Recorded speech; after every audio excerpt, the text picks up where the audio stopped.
What I propose is this kind of an underwater settlement should be made possible for people with certain disabilities. People who are blind, for instance, can be better off living underwater because things are not likely to hit them. Also, they can be guided by some kind of technologies that may be easier to work with underwater. Why do I think that blind people would be better off underwater? First of all, a lot of people would be better off underwater, but I'm thinking priority should be given to blind people, people who have no legs, people who are, say, unhealthy, they can't move around, people who have problems with their backbones, people who are in pain as they move. The feeling of floating. Yeah, floating. And you may say, well, why Qattara for this kind of thing? Well, it'll be warm. That's one thing you can't get away from. I mean, in that region, the sun hitting this thing, the water will be warm.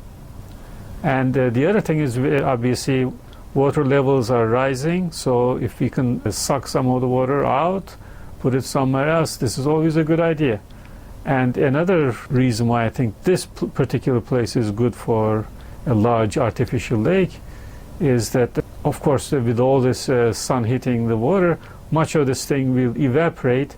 And where will it go? It won't go back to the Mediterranean. It so happens that the so-called anticyclones, this is what I know in general, the winds go basically toward the Tropic of Cancer in general in that part of the world. But it so happens that Egypt has maybe a special kind of wind there which made the trade possible up the Nile anyway. So, with the Nile, gravity takes you toward the Mediterranean, and the winds, if you have your sails pointing in the right direction, the winds take you up the river.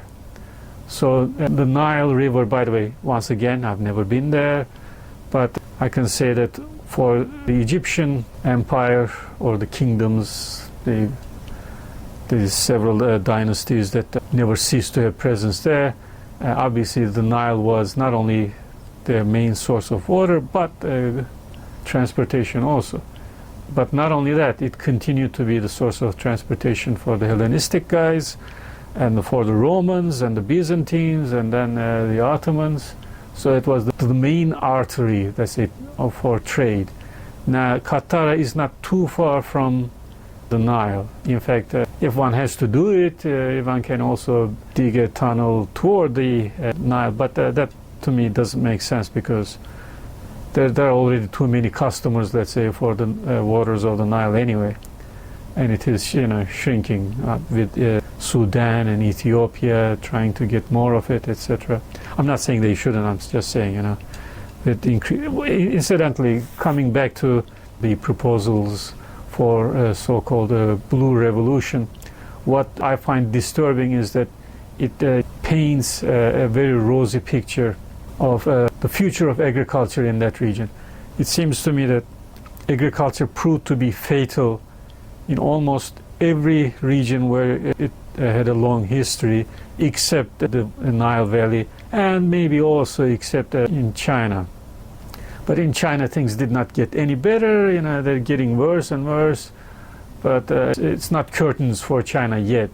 But in Mesopotamia and in the Indus Valley, which are the two other places where agriculture has a long history, the place was basically turned into a desert through extensive irrigation, etc. Now, this is something that may not be obvious to everybody, but river water is saltier than rainwater. So if you wash away your land with river water, if you irrigate your land, you certainly make it saltier. Not immediately, this may take decades or centuries or thousands of years to ruin the place, but it ruins the place. There's no escaping from it.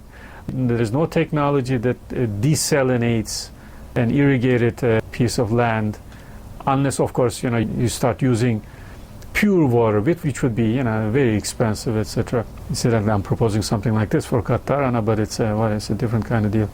So agriculture is not sustainable. I'm not crazy about this word, but here it is.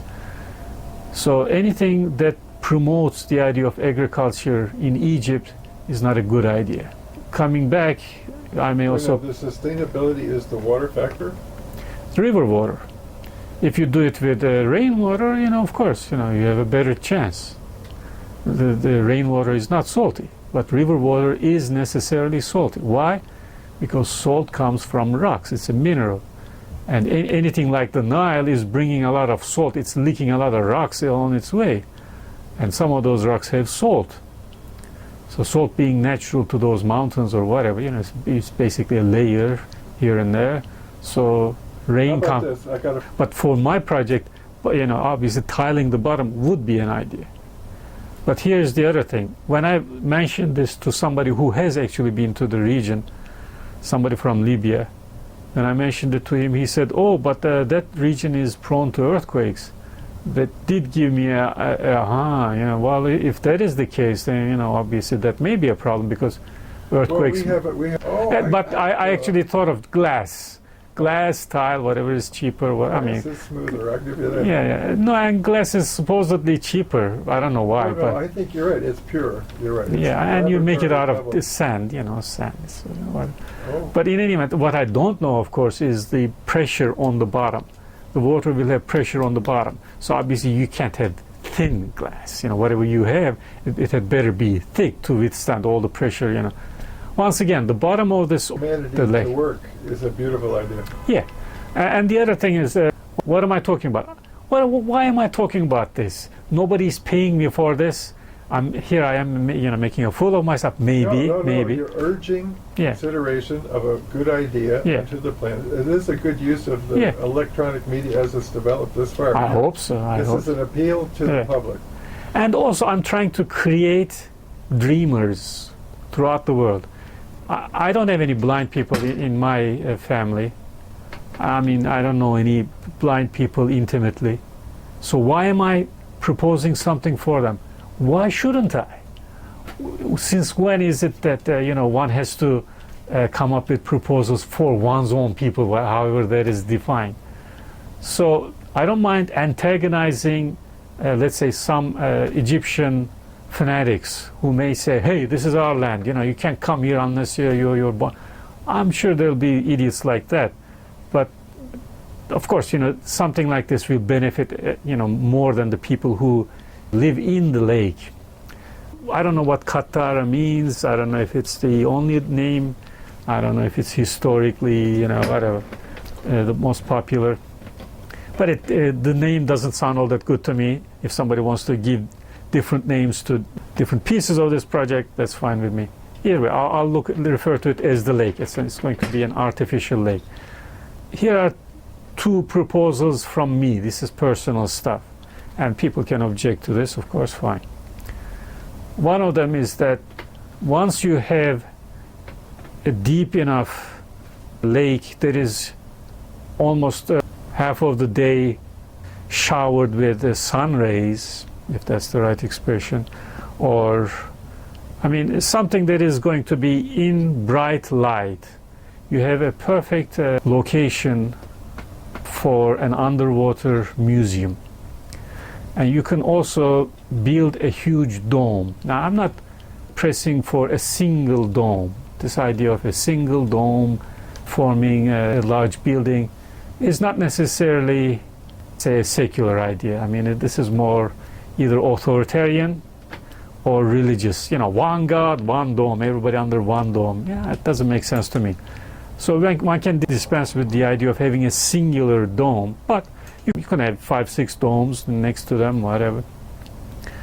But basically, a big dome can be easy to support underwater, whereas if you're above water, you have to worry about collapsing, blah, blah.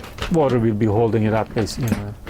First of all, a lake like this had better accommodate some fish too, So I was saying, I don't know any blind people, but I do know one person who had a real difficulty moving, and I heard his story. This is somebody I knew as a child, a man older than me, and I heard that he was in such pain that he would crawl like a lizard, but worse than a lizard, on the ground to get to the bathroom, for instance.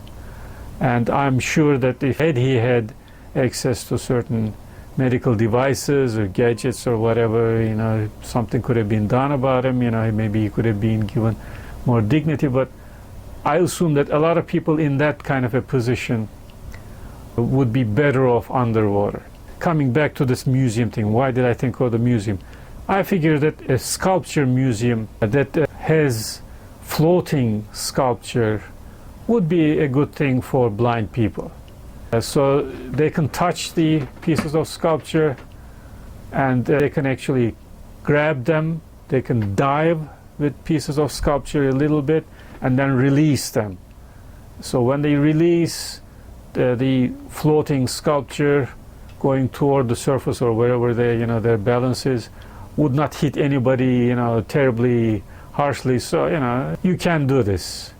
For instance, I'm familiar with the Hagia Sophia or Hagia Sophia or Hagia Sophia, or as the Turks call it, Hagia Sophia. That does have a singular large dome supported by semi-domes and pendentives. But anyway, the dome that I propose may or may not have semi-domes supporting it, but basically you can have a large dome much larger than the area provided by this, you know, Hagia Sophia. Or you could think of Pantheon, which actually is a larger dome, but the area underneath it is smaller because it's not as high as the dome in Hagia Sophia. But anyway, so I'm thinking of an area like that being accessible. I mean, every square inch of it would be accessible to a blind person. Until you hit the walls of this dome, you're free to go wherever you want. And if this dome is given the prime location, the deepest point, 136 meters, this is beautiful. This is obviously more than twice as, I mean, whatever dome you build there, if it goes all the way to the bottom, would give you more than twice the height of Hagia Sophia, which I know about.